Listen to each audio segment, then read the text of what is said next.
Daniel Turner, founder and executive director of Power the Future. He joins us on the phone. Hello, Daniel. Great to have you back. Oh, it is great to be with you, Vince. Thank you. I really did actually. I had that thought last night when he said "drill, baby, drill." I said to myself, this is so silly that would in any way be controversial. Yeah, and obviously it is, because there's a whole bunch of folks who protested outside the DNC today, the Disrupt Oil or Stop Oil or whatever the name of that fake green group is that tried to shut down the DNC. And it's all based upon this. I guess suddenly Biden's oil policies have not been bad enough for their taste, and they want him to replace with somebody who's even worse on oil and gas issues. So, yeah, what's always been a bipartisan, common sense, and quite frankly, boring policy, like energy policy should be boring, has become controversial the last couple of years, because that's just the way politics is these days. Well, energy, as you know, and we've discussed so many times, is essential to human flourishing, human survival. So when you get one candidate who says drill, baby, drill, and the other candidate says they're going to shut it down, meaning fossil fuels entirely, well, I know what side I'm on. I'm on the side of the pro-human guy. Yeah, and how's it been the last 3.5 years, right? I mean, Joe Biden has had pretty much reign over our energy policy because the administrative state does, right? I mean, elections have consequences, and when you run the White House, you run the Department of Interior and the EPA and the Department of Energy. So he's had 3.5 years to enact his vision, and how's it gone, right? And I guess the question is, okay, it's rough, right? We know oil is a good $40 a barrel higher than historic averages. We know we're paying 30% more for electricity, 25% more for food. We know wars have broken out in Russia and Ukraine, and obviously Iran has gotten rich and they funded Israel. They funded war terror on Israel. But when does it start to get good, right? If that's just after 3.5 years, all of this is bad. When do we ask the Biden administration, when does the good stuff about going green kick in, right? When does it actually start to work? How much worse does it have to get before we see the benefit of going green? And there's never an answer for that question. No, there isn't. Can you give us your assessment of the left civil war about this, though? Because, they're fighting about a lot of things right now. One of them is they think Joe Biden needs to go entirely because his polls are not high enough for him to actually maintain power, so they're trying to eject him. But on the energy front, they are pretty angry at him. You get these lefties trying to shut down the DNC today. As you point out, the reason for that is they don't think Biden has been tough enough on energy in the United States in terms of suffocating it. Joe Biden's administration routinely brags, we're overseeing more oil production than ever right now. So what are you mad at us about? What do you make of the left's infighting on that issue? Yeah, it's pretty remarkable how you want to be on every side of the issue. Our oil production is not going to deny it. The numbers are the numbers. Our oil production is back to where it was pre-COVID. And that is, to an extent, a good thing, right? I want us to produce more oil. Our refining numbers are still down around 600,000 barrels a day. And, of course, we're paying almost twice per barrel than we used to. So yes, they like to say, well, look how we're producing so much oil, but that's not the full story. But if producing oil is good, why is it not good to have more refineries, right? If producing oil is a benefit, and even Kamala Harris just earlier today bragged about oil production numbers, well, then why wouldn't double those numbers be good? Why wouldn't more oil and gas exploration? Why wouldn't we be pushing lease sales in the Gulf and in Anwar and in the strategic petroleum reserves of Alaska, right? All these places that they have shut down across the nation in the last 3.5 years. So you can't have it both ways, Vice President Harris. You can't have it both ways, President Biden. If oil is bad, then it's always bad. But yet now in an election year, he's trying to convince us, well, actually, it's good that our oil production numbers are high. So again, this is, you would think, well, this is a contradiction. This is illogical, but it's not. This is what happens when you don't have an energy vision. You don't have an energy policy. He doesn't have an energy policy. He just has pure politics. And Yes. Politics is malleable, and politics is whatever you want it to be at the moment, and it creates chaos. Is there any chance this will hurt him even more in November? Well, I think you may see like these radical green groups, if they were honest with who they are, they would jump onto the RFK Jr. campaign.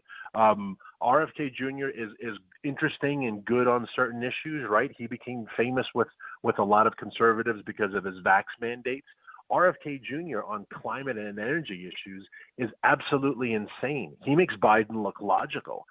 This is a guy who started his career as an environmental attorney for the NRDC, one of the most pernicious foreign funded. They've been investigated for taking Chinese money. RFK Jr. is a disaster on these issues. So these groups that are saying we don't want Joe Biden, if they were honest, they would go jump on the RFK campaign. But they know that will splinter the vote. It will splinter tickets. So they don't know what to do. So, I like to see the chaos of what they have sown, what they have reaped, right? What they have sown. They are reaping chaos political. And I kind of like just sitting back, that meme of sitting there with the popcorn and you're just watching it wide-eyed. That's where I am right now. I am enjoying the infighting and all of their implosion. Yeah, no, they deserve it. And if it redounds to our benefit, all the better.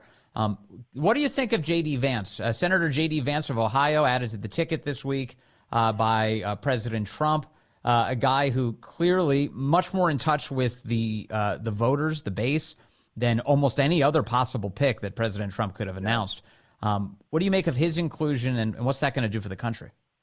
His book, Hillbilly Elegy, was hugely inspirational to the start of my movement. As I was doing all of the work to start Power the Future, I always had in my heart that this is about the men and women energy workers who are forgotten by bad policy. Case in point, day one of the Biden administration, we fired, Keystone Pipeline workers, 14,000 of them.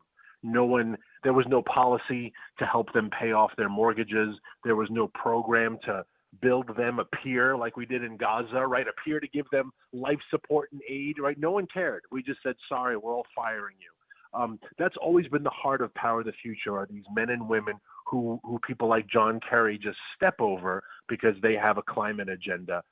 J.D. Vance comes from one of those communities. And if you've ever left, D.C., I know you have, and I know others have, but, your wonderful listening audience, if you drive through rural Pennsylvania and West Virginia and Eastern Kentucky, and you see these former coal towns that used to be great, right? People built houses and they built churches and they built courthouses and town squares because they were thriving.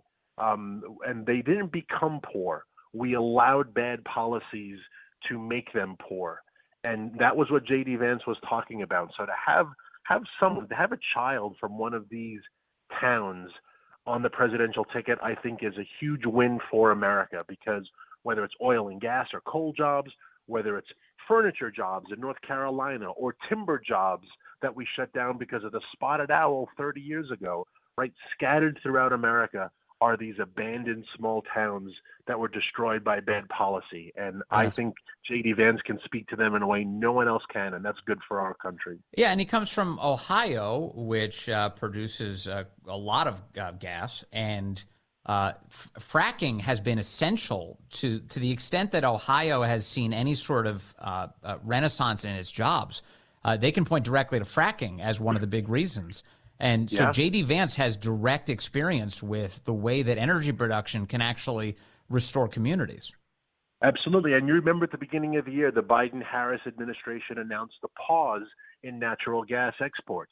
We still haven't gotten clarification what that pause is for, when that pause is lifted. He just decided, crap, I need the Greens to like me a little bit more, so suddenly we're going to pause exports. Well, that hits towns in Ohio, and it hits towns in Pennsylvania. It hits towns there. If you work in this industry, and we're talking about millions of people who are sitting on their hands, and what do? They deliver pizza, you drive for Uber, right? You just wait because the Biden-Harris administration from on high has declared we're going to pause natural gas, right? Maybe that pause will be lifted by the election day because they'll be desperate to try to win Ohio and Pennsylvania back. But, those voters have to know their livelihoods are always hanging in the balance of dumb green policies by dumb administrators in D.C., and that carnage has to stop. I don't really in any way understand what the left thinks its appeal is to states like Ohio and Michigan. And, President Trump has been pointing out over and over that the auto industry has been devastated by the left's push for electric vehicles. Because first of all, it's changed the nature of those jobs. It's eliminated a lot of those jobs. It's causing people to suffer. And President Trump keeps pointing it out. Like, why are you getting rid of the internal combustion engine, which is what, first of all, so many people prefer. And second of all, is the reason why so many people, especially in Michigan, have good paying jobs. They're under attack now, aren't they? They are. And that's been the flip flop of my political life, right? I do remember the Reagan years. I was a kid, and I understood that when, there was a time that our Republicans just care about the rich and the Democrats care about the poor and the working man.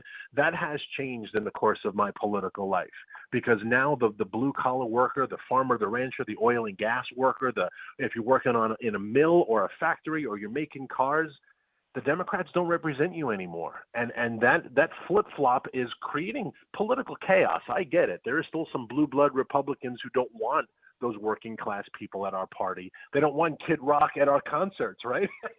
At our conventions. And that change, though, is important, because that is the heart and soul of America. And they're the ones who have borne the brunt of bad trade policy, of bad China policy, of NAFTA policy, and, of course, bad green policy, which has punished and crippled oil and gas and coal workers. Yeah, I mean, the sellout of the American worker has been going on for decades. And if you're looking for who's responsible, who has the blood on their hands for that, look no further than the guy who's currently in the White House. Joe Biden has been a part of every bad decision that has just absolutely savaged the very towns that you and I are talking about. And so when this week, when you get the Sean O'Brien, the Teamsters guy, gets up there and gives his speech to the Republican convention. He talks about the plight of workers, what they're dealing with, their ability to collectively bargain, their ability to fight for their to basically fight to get the benefits that they want, that they deserve. It does cause some upset in the Republican Party, because people are like, well, a union guy standing up there. Okay, but all Donald Trump did was say, look, I'm opening the door to this conversation because it matters.